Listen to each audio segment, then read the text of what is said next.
Before we get into today's edition of Just the Truth, let me tell you about the latest special from Mike Lindell at MyPillow. The standard MyPillow, normally $49.98 for a limited time only, just $14.88 with promo code Joey. Go to MyPillow.com, click on the radio listener specials, and see all the specials. There's a limited quantity of just 10 at this special price. That's $14.88 with promo code Joey. Thanks for joining me in the PhD Weight Loss Studio. To lose weight for the last time, visit myphdweightloss.com. A Democrat was heard screaming at colleagues despite Schumer's unity claim as the shutdown was looming for later tonight. At the end of the day, Senate Minority Leader Chuck Schumer says he will vote to keep the government open, warning that a shutdown has worse consequences for Americans and would only empower President Donald Trump and Elon Musk further. Interpretation? Schumer caved to Trump. President Trump responds to Russian President Putin's ceasefire remarks on Ukraine. A Republican lawmaker is calling on the FBI to examine allegations concerning a major Democrat fundraising platform. And the state of California has formally requested a $3.4 billion loan from the federal government to support its program providing health care services to undocumented immigrants. And Lt Governor Pamela Evette joins us with an update on what's happening in the state capitol. It's a busy Friday. I told you we'd be back. And ye shall know the truth, and the truth shall make you free. It's Joey Hudson. I wanted to name it the Joey Hudson bill, but, they don't allow you to put names on bills. But I wanted to call it the Joey Hudson bill because I know that one's been near and dear to you for a number of years. That's how it's done. Let your voice be heard. And the truth shall set you free. Here's Joey Hudson. Senate Minority Leader Chuck Schumer says he will vote to keep the government open, warning that a shutdown has worse implications. He said on the Senate floor yesterday, "I believe it's my job to make the best choices for the country to minimize the harms to the American people. Therefore, I will vote to keep the government open and not shut it down." Schumer rattled off a list of reasons that he disagrees with the House-passed stopgap spending bill, but then added, "I believe allowing Donald Trump to take even much more power via a government shutdown is a far worse option." A vote to limit debate on the short-term spending bill, known as the continuing resolution, is tentatively scheduled for sometime around 1:15 this afternoon on Friday. There's not a set time for a final confirmation vote, and it's uncertain whether the measure will garner enough Democrat votes to move forward, but one would suspect that with Schumer's support, that it will. Earlier in the day, a reporter talked about how they heard screaming in the Democrat caucus meeting. It was reported that they thought it was the voice of Kirsten Gillibrand from New York screaming inside of this private lunch, supposedly disagreeing with the idea that Democrats might vote to allow the government to shut down. Senator John Fetterman from Pennsylvania was also known to object as well. Schumer told reporters last night that he made his decision because we want the attention of the American people not focused on different bills that they would bring to the floor during the shutdown. We'd rather focus on our message, which is beginning to work. Now, wonder what message that is that Chuck Schumer thinks is starting to work. According to him, the Democrats' message is that they're hurting the middle class to give tax breaks for the billionaires. When asked what changed between Wednesday and Thursday, because you may recall on Wednesday, and I shared that with you yesterday, Schumer was dead set. In fact, he was ready to let the government shut down. He said as of yesterday, there were not enough votes to pass it. He claimed that the Republicans would not get the votes needed. But something changed. Something drastically changed, and the good senator from New York has reversed course. Don't you know that just really, really disappoints him that Donald Trump stared him down? I told you yesterday, Chuck Schumer should know not to get into a chicken fight with Donald Trump. Schumer's floor announcement comes days after some very tense Democrat Senate caucus meetings all week long. I mean, they have been at each other all week because they haven't been able to come to a consensus on how to approach this. Schumer had claimed in remarks on Wednesday that his caucus was unified. But yet, reporters outside of the doors of the caucus got a different message as they heard them literally screaming at one another. This, of course, comes after the House voted on in a party line vote, 217 to 213, that they would keep the government open for the next 6 months for the rest of the fiscal year, which ends September the 30th. But the unity that Schumer described was not evident. It wasn't showing up. Senator John Fetterman was quoted as saying, "I've seen the videos that they're going to shut it down." He said, "I'm like that spicy, I don't know. I don't know if they'll do it or not." He was referring to several of his colleagues who had preemptively said that they planned to oppose the stopgap bill's advancement. One of the lawmakers to do so was Mark Warner from Virginia. He told reporters that there are no good choices while defending his decision. Questioned about his claim of caucus unity, Schumer's office did not provide comments. Yeah, suddenly Chuck Schumer was caught without words. It's going to be interesting. Again, later today, around 1 o'clock or so, they'll take a final vote. Other things in the news. President Donald Trump has reacted to Russian President Putin's recent comments regarding a potential ceasefire agreement in Ukraine. While Putin acknowledged Trump's principles in pushing for peace, he stopped short of committing to a truce. President Trump expressed hope that Russia would agree to the ceasefire, emphasizing the importance of ending hostilities in the region. Also, a Republican lawmaker has called on the FBI to examine allegations concerning a major Democrat fundraising platform. The platform is accused of engaging in questionable financial activities, prompting concerns about the integrity of political fundraising processes. Well, we know when it comes to Democrat fundraising, there is no integrity to the process. The lawmaker described the claims as alarming and emphasized the need for a thorough investigation to ensure transparency and accountability. I'm not quite sure which organization he's talking about yet. Also, during a recent committee hearing, a House Democrat launched a passionate critique against tech entrepreneur and Doge head Elon Musk. The congressman accused Musk of irresponsible promotion of cryptocurrencies, leading to market volatility and potential harm to investors. The outburst highlights the growing scrutiny of digital currencies and the influence of these high-profile figures on financial markets. Now, personally, I don't know enough about this whole cryptocurrency thing to even consider investing in them. In fact, I don't understand them at all. Maybe some of you can help me out here. Email me, joe@joeyhudson.com, or text me, because I just don't get the whole cryptocurrency thing. All right, now get this. The state of California has formally requested a $3.4 billion loan from the federal government to support its program providing health care services to undocumented immigrants. Now, remember a few weeks ago when Gavin Newsom showed up at the airport to greet Donald Trump uninvited, and they were seen out on the tarmac, and Gavin Newsom was so very friendly, was literally groveling with Trump.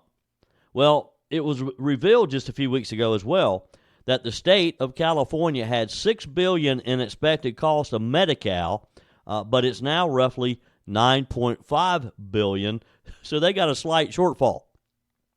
This comes after it became state law to allow people to qualify for the program regardless of their immigration status. Medi-Cal is the state's Medicaid system for certain Golden State residents, which takes both federal and state taxpayer dollars, according to a state government website. So California allows illegals to participate in their health care program. They've come up short now, and they want the federal government, they want you and me to help bail them out. What's wrong with that? Critics said Governor Gavin Newsom lied and cooked the books to gift all illegal immigrants free health care, and now has stuck California taxpayers with a multi-billion-dollar bill. This was Representative Carl DeMaio, a Republican from San Diego. Look, I hope that somebody in the federal government will stand up to this. Let Gavin Newsom come up with an idea of where he can make up the difference. The American taxpayers shouldn't have to fund the difference after California made this decision on their own. You agree? Email me, joeyhudson.com. Hi, Joey Hudson here. You know, this spring there's a renewed energy and focus on efficiencies, and shaking up unhealthy habits don't serve us well. There's so much chatter about making America great again, but it starts in your home with you being the best, healthiest version of yourself. And PhD Weight Loss is doing their part, because for the first time ever, the first 11 callers get 2 free weeks added to your weight loss program. That is huge. PhD's out to prove that you don't need Big Pharma to reach your goals. It just creates dependency, not long-term change. Dr. Ashley Lucas researched weight loss trends for years and discovered a scientifically proven way to retrain your body to burn fat efficiently without hunger, extreme exercise, or dangerous medications. PhD clients watch their belly fat disappear, their energy skyrocket, cholesterol and blood pressure normalize without starving themselves. I lost over 30 pounds and I've never felt better. So call now and mention promo code Joey for my 2 weeks for free with my program. Call 864-644-1900. That's 864-644-1900, or go to myphdweightloss.com. Yesterday was a pretty busy day on the international front. President Donald Trump meeting with the NATO Secretary General. And during the discussion in a press conference, the president was asked about Canada, and he says that Canada only works as a state, saying that they don't have anything that we really need otherwise. Finance minister are in town and will meet members of your administration during the day. Any chances that you will ban on the tariffs on aluminum and the ones that are planned for April 2nd? No. You are not going to change your mind? No, not. Look, we've been ripped off for years, and we're not going to be ripped off anymore. No, I'm not going to bend at all. Aluminum or steel or cars. We're not going to bend. We've been ripped off as a country for many, many years. We've been subjected to costs that we shouldn't be subjected to. In the case of Canada, we're spending $200 billion a year to subsidize Canada. I love Canada. I love the people of Canada. I have many friends in Canada. The great one, Wayne Gretzky, the great. How good is Wayne Gretzky? He's the great one. But we have, I know many people from Canada that are good friends of mine. But, you know, the United States can't subsidize a country for $200 billion a year. We don't need their cars. We don't need their energy. We don't need their lumber. We don't need anything that they give. We do it because we want to be helpful. But it comes a point when you just can't do that. You have to run your own country. And to be honest with you, Canada only works as a state. It doesn't. We don't need anything they have. As a state, it would be one of the great states anyway. This would be the most incredible country visually. If you look at a map, they drew an artificial line right through it between Canada and the U.S., just a straight artificial line. Somebody did it a long time ago, many, many decades ago, and makes no sense. It's so perfect as a great and cherished state. Keeping "O Canada," the national anthem. I love it. I think it's great. Keep it. But it'll be for the state, one of our greatest states, maybe our greatest state. But why should we subsidize another country for $200 billion? It costs us $200 billion a year. And again, we don't need their lumber. We don't need their energy. We have more than they do. We don't need anything. We don't need their cars. I'd much rather make the cars here. And there's not a thing that we need. Now, there'll be a little disruption, but it won't be very long. But they need us. We really don't need them. And we have to do this. I'm sorry. We have to do this, yes. Talk about a shot across the bow of Canada. That was a shot across the bow. Meanwhile, we may be watching history unfold here. Real diplomacy, real peace being brokered by President Trump. The media's not going to say it. The bureaucrats certainly aren't going to admit it.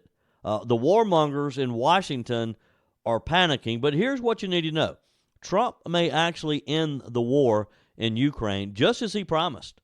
You know, he said that within a very short period of time of becoming president, he thought he could work this out. This is the same war that Joe Biden escalated, that the defense contractors profited from, and that the globalist elites told us would go on for years. Donald Trump is stepping in saying enough. And this is why Donald Trump is feared among the elite in Washington. This is why the swamp has fought to keep him out, because he doesn't play their game. He doesn't bow to the endless war machine. He's actually trying to make peace happen. Again, yesterday, during a meeting with the NATO Secretary General, Trump talked about a ceasefire. We're going to be discussing a lot of things, obviously. We'll be discussing what's happening with respect to Ukraine and Russia. At this moment, we have people talking in Russia. We have representatives over there, Steve Witkoff and others. And they're in very serious discussions. As you know, Ukraine has agreed, subject to this, what's happening today, to a complete ceasefire, and we hope Russia will do the same. Thousands of people are being killed, young people, usually, mostly young people. We were just talking about it. Thousands of young people are being killed a week, and we want to see that stop. And guess what? It appears that Putin is listening. The Russian president acknowledged Trump's proposal and says he agrees with it in principle, quote. So let's pause right there, because when was the last time you heard a sitting American president actually bring world leaders to the table instead of making empty speeches about democracy while sending billions of your tax dollars overseas? That sound familiar? That's sort of the Biden way of diplomacy. Send them billions of dollars, and maybe they'll be our friend. Maybe they'll give my son a job. Maybe they'll put him on a few boards. Of course, Putin didn't just immediately say yes. He thanked Trump for his efforts, but made it clear there's some sticking points, evidently, but specifically Ukraine's NATO status and the big power plant over there. So what does this tell us? It tells us that negotiations are real, that Putin's really going to come to the table, that Putin is listening to what Donald Trump says. And that's the game that these guys play at that level. Remember in middle school, how when you wanted somebody to know something, you just kind of told other people and it just got back to you? You know, kids are bad about that, talking about other people, and particularly kids that they don't like. So they know if they tell certain people, those people are going to certainly go back and tell the ones that they really want the message to get to.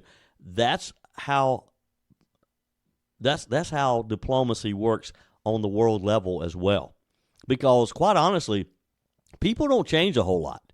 Yeah, we do things differently when we're kids, but to a large degree, adults act the same way, don't we? And that's what we're actually talking about as far as an end game here. Trump is talking to the media, knowing that Putin is watching it. Putin responds knowing that Trump is watching it. And so they're kind of back and forth, putting their toe in the water to try to get an idea of what the other will agree to. And so think about this. Trump classified Putin's response as promising but incomplete. Now, that sent the message right back to Putin. And that, my friends, is the art of the deal. That's leadership. Trump isn't running around screaming. Putin is Hitler, like the Democrats do every time they see a poll that doesn't go their way. Trump is putting pressure on both sides, Ukraine and Russia, to get a deal done, to bring them together. Because he wants peace. He doesn't want those young soldiers losing their life, as he mentions about every time he talks about it. And he certainly doesn't want us to have to continue to send billions of dollars to Ukraine. So compare that to Joe Biden's approach. What did Joe Biden do?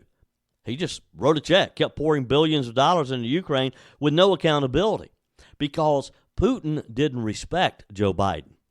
You know, when Donald Trump talks about that this probably would have never happened had he been president, some people think that's just hyperbole. That's Trump being Trump, braggadocious. But he's probably right. Putin had no respect for Joe Biden whatsoever. He does have respect for Donald Trump. And I think Putin probably understands that Donald Trump was elected with a mandate, that the American people are going to do what Donald Trump wants to do. And that is what terrifies Putin. He refused to negotiate with Biden. And look, this whole deal, the way Biden handled it, that let thousands of people die while arms dealers got rich. He sent our hard-earned money to keep a war going on without any type of exit plan. And where did that get us? Nowhere. Didn't get Ukraine anywhere. Certainly didn't get Russia anywhere. Trump's proving that he's right all along. Because, again, he said this war would have never happened in the first place. He said Biden's weaknesses caused it. Now he's actually getting Putin to the table. And you know what that means? That means Trump commands respect. That means Trump is feared by world leaders, but he's respected by world leaders. And that means Trump's going to do what no other president's been able to do in decades. He's making America the global leader in peace again. The war machine does not want this to end. The globalists in Brussels, the defense contractors, the establishment uniparty, they love war. They make billions off of it. They get more control, more funding, more power. So don't be surprised when you hear the media spin this against Trump. They're going to say, well, Trump's siding with Putin. He's cozying up with the Russians. Trump's abandoning Ukraine. No, folks, Trump is saving Ukraine from total destruction. And he's doing it without sending another dime of our money. And let's be honest here. Zelensky's not happy about it. He's been running around demanding even more money. He's been running around in Europe talking with his European allies, trying to get them to gang up against America. Hey, look, if you don't want our money, if you don't want our help, that's fine. Let the Europeans write you a check for $1 billion or $2 billion or $3 billion. Because under Biden, he could get whatever he wanted to. Zelensky, all he had to do is ask Joe Biden, well, send me another $1 billion, and Biden would do it. If Zelensky refuses this, Trump's going to say, well, so what? Do what you want to do. If you're not ready for peace, it's going to be a very disappointment moment for the world, but it's going to be rough for you. Because Trump will let him dangle out there, I'm sure. So let's talk about the big picture. President Trump is using diplomacy, and he's doing it from the standpoint of strength. What a real leader does. So Trump's going to push for a ceasefire. Putin's listening. NATO's at the table. The deep state's in the panic mode, and for the first time in years, we're closer to ending this war than ever before, literally within less than 2 months of Donald Trump being back in the Oval Office. It's just that simple. I've really gotten behind on text messages this week, and I hope to share a few with you. But I just got to talk about this topic that's sort of making its rounds, and that's the idea of property taxes and rescinding property taxes. Do you ever feel like that you're just renting your home from the government? Well, that's the movement that we're seeing get some legs, as the April tax day is coming around pretty quickly. Fiscal conservative leaders in a number of states are pushing to abolish property taxes. In Pennsylvania, for example, one lawmaker is arguing that homeowners shouldn't have to, quote, pay rent to the government. Representative Russ Diamond says that ahead of his latest effort to end the collection of property taxes in the Keystone State, he's going to put forward a resolution which will be filed this week. The document is a draft constitutional amendment that he hopes will go to the voters on Election Day. And that's the thing. In Pennsylvania, they can put something on the ballot and go directly to the voters and not have the legislature nor the governor be involved in it. Pennsylvania Republicans previously utilized this constitutional amendment process to accelerate the rollback of COVID-19 lockdowns, which were being imposed by then Governor Tom Wolf. Remember that? And that was when that goofy, their health secretary Rachel Levine was in office as well. They placed the amendment directly before the voters on Election Day. Well, he wants to do the same thing when it comes to property taxes. He said property taxes are an issue that is not exactly partisan because in some areas it's more of a big deal than others. And he gave some examples of different parts of Pennsylvania where property taxes are a big deal. He said, for me, the big deal is that I want people to own their homes and not have to rent them from the government all across Pennsylvania. In a recent post on Substack, Diamond wrote that every time the topic comes up, he said, folks get all twisted into knots over how we're going to pay for the things those taxes currently pay for. Frankly, they're missing the point, he said.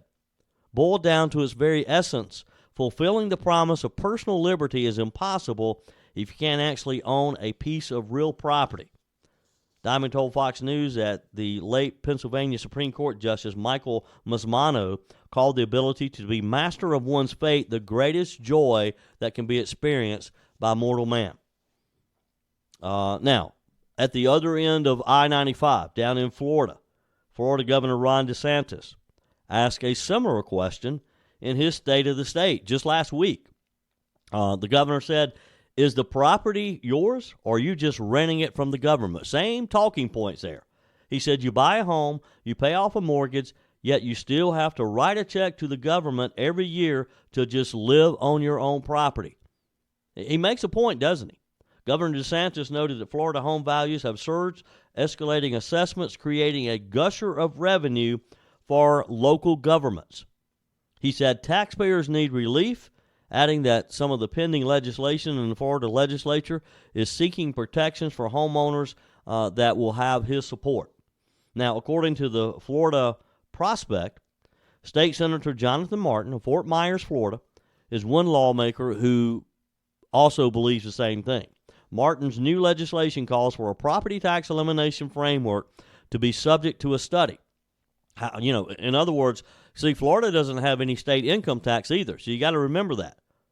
So if property tax goes away, which property taxes in Florida are excessive, but how are you going to pay for those services?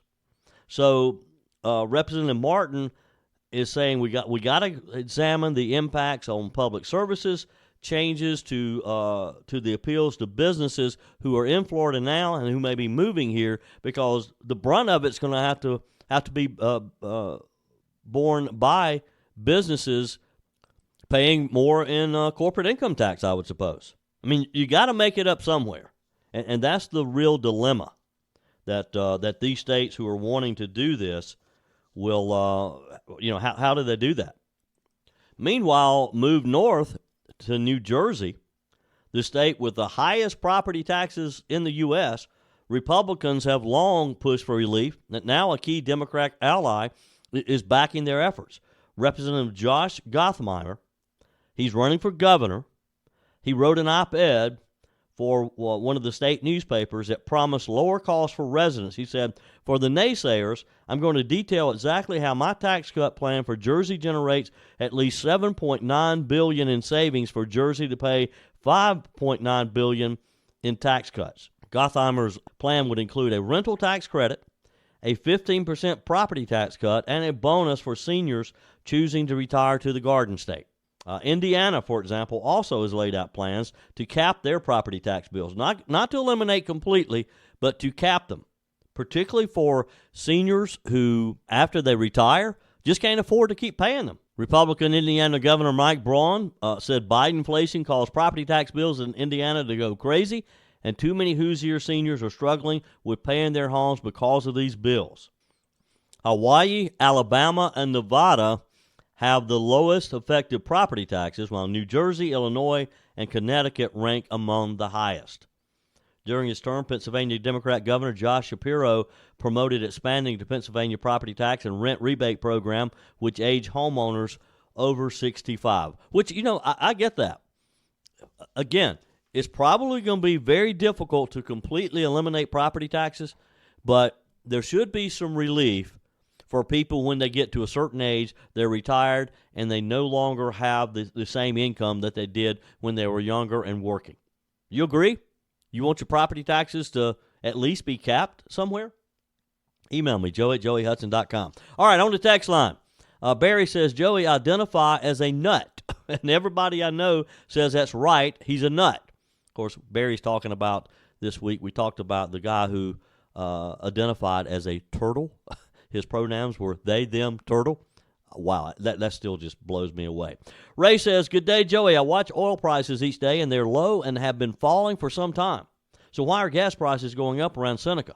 I love the free market, so why do the prices at all stations change at the same time? Sorry, I feel collusion among all the retailers when all go up and down within a day by the same amount. Maybe some of the fuel distributors could explain. I spend more on fuel than I do on eggs, just asking. Well, Ray, I do think that a lot of the stores, they watch those big price lines, and when their competitor across the corner raises theirs, they raise theirs, and likewise they reduce it. I think you're on to something there, Ray.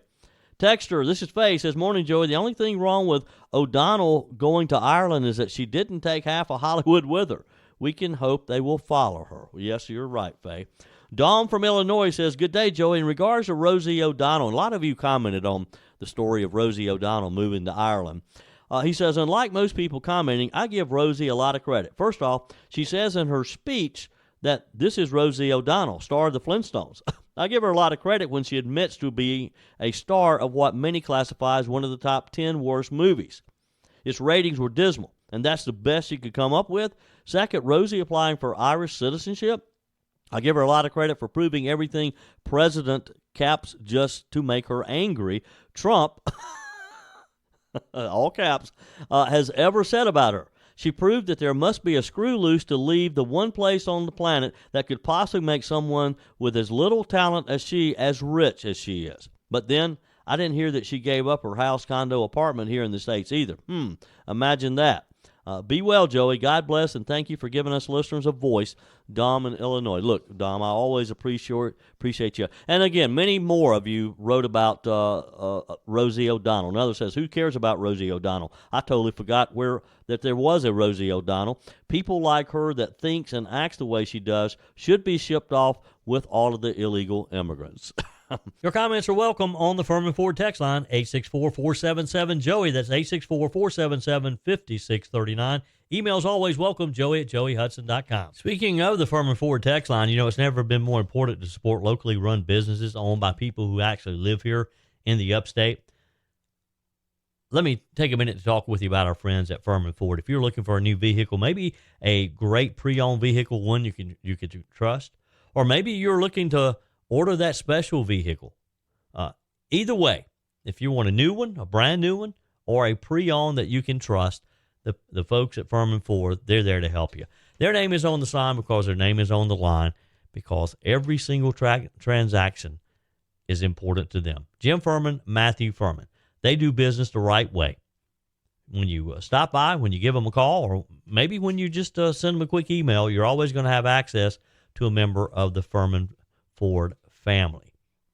And by the way, they also offer great service, and you're not going to have to wait weeks and weeks to get it done. And you do not have had to purchase your vehicle at Furman Ford. Doesn't even have to be a Ford. They service all makes and models. Visit my friends at Furman Ford online at furmanford.com, furmanford.com.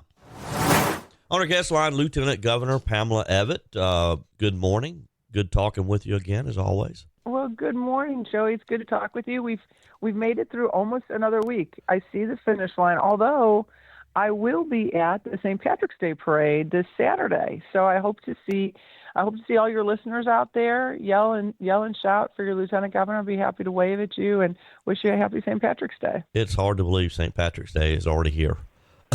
It goes so fast, Joey. We talk about, I remember my grandma used to say, the older you get, the quicker time goes. Oh, yeah. Man, she was not joking. Yeah. Well, this year just seems to be flying by. Maybe it's because of all the good stuff that's happening, I think so. It's just there's something great every day. But by the way, speaking of, yesterday was Working Moms Day. Look, every day should be Working Moms Day because of all the things that all of you moms do. Wow. To all the moms out there, you are rock stars. And I get it, right? Just because you work, you're always still the first person, right, that your kids call when they leave their homework at home, they don't feel good, they're nervous about a test or a paper that they're turning in. And so you never turn it off, right? It's always double duty when you're a working mom. So to all the moms out there, you are heroes.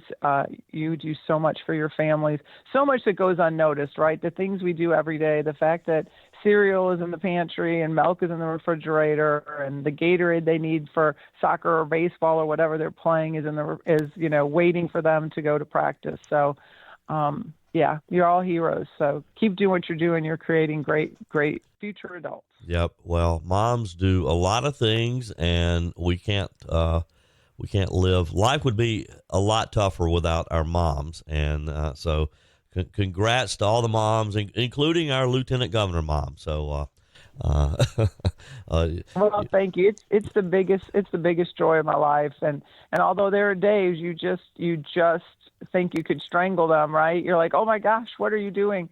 That you wouldn't do it for the world, and I wouldn't give it up for the world. So yeah. You're right. It's the biggest gift you get. Yeah. Seems like every week we talk a little about tort reform. The House passed their bill, sent it over to the state Senate. It looks like the Senate bill 244 it has stalled. What can you tell us? Give us an update on that. Well, yes, there was some amendments that were put up on that bill last week. I think Stephen Goldfinch has put them up. There were some people that, voted yes on the amendment. Senator Kimbrough being one of them, which pretty much stopped the bill. Yeah. And so now, I haven't heard that it's completely dead yet. And they're trying to work through some things, but now the House bill will go over to the Senate. We'll see what pieces the Senate want to add to the House bill, if any. Hopefully they'll take it up. Like I said, we had a lot of local businesses. We saw the Spinks family down there in Columbia for the press conference that the governor and I had, basically telling the General Assembly to get something that protects business and protects the people of South Carolina and get it to the governor's desk, that there is a way to find a way to pretty much you won't make everybody completely happy, right? Right. But do your job and get it done. And so I'm hoping that something gets. The governor and I kind of keep following it closely, but everything is upstairs above us in the legislature. And the House had a busy week this week. They were in, I don't think they dismissed till after 12:30 on Tuesday, going over the budget. Mm-hmm. So lots going on this week in the General Assembly. Well, and that's the concerning part, is they will get busy with the budget, and I hope that they don't push the tort reform to the side. And the thing that worries me a bit about the House bill, and I'm glad they took some action, but their bill primarily just limits the amount of coverage that you have to have. So, for example, rather than $1 million, I think they reduced it to $250. So it could potentially lower your insurance rates. Probably not going to lower them a lot, but it really doesn't. It's not really tort reform. It doesn't solve some of the problems that we had with lawsuits to begin with. That's right. What we want to get to, I think this issue has become, very convoluted, right? Everybody has a side in this. A lot of people saying, oh no, the bill's bad because it's only helping insurance companies. Other people saying, no, we have to stop trial attorneys. That was the governor's point. That's been my point, is there's a way to help everybody. You need insurance people in the market, right? Yep. We need to have a market, whether we like insurance companies or we don't like insurance companies. And most of us, don't like dealing with insurance companies. I'm with everybody else, right? But it's a necessary evil. And when you create an environment here in the state that nobody really wants to play in, right? If you can't get insurance companies excited about this market, then what ends up happening is insurance gets more and more expensive. Yeah. And so it has to be addressed to a certain extent. We have to figure out, how do we keep people safe? And as you said, when you see those business owners down there, what they're worried about, you hear about the big lawsuits, right? Yeah. These frivolous lawsuits that get people, get companies involved that really have no part in it or seem to have no part in it. Every case is different, but it's death by 1,000 cuts when you really hear people talking. It's the fact that there's so many, $20,000 payouts, $30,000 payouts, $40,000 payouts just to settle. Yeah. And it's death by 1,000 cuts to where now insurance companies are just like, we can't keep doing this. Yeah.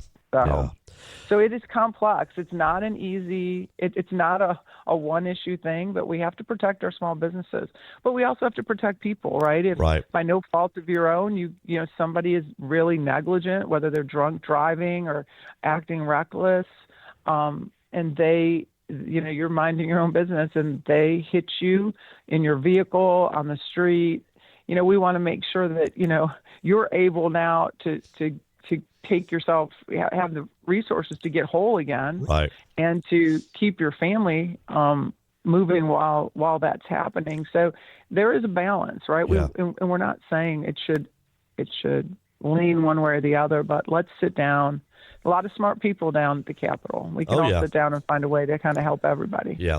Well, and that's what concerns me about the House bill reducing the limits that businesses need to have, because again, reducing it from $1 million to $250, I don't think you're going to see a big difference in premium, but yet you're going to have accidents and situations to where people aren't going to be made whole because the insurance coverage isn't there, and that can be concerning in itself. But there's still a lot of time this spring, so hopefully they'll get the right thing done. Lieutenant Governor Pamela Evette, always a pleasure. You be safe out there. We'll catch up again next week.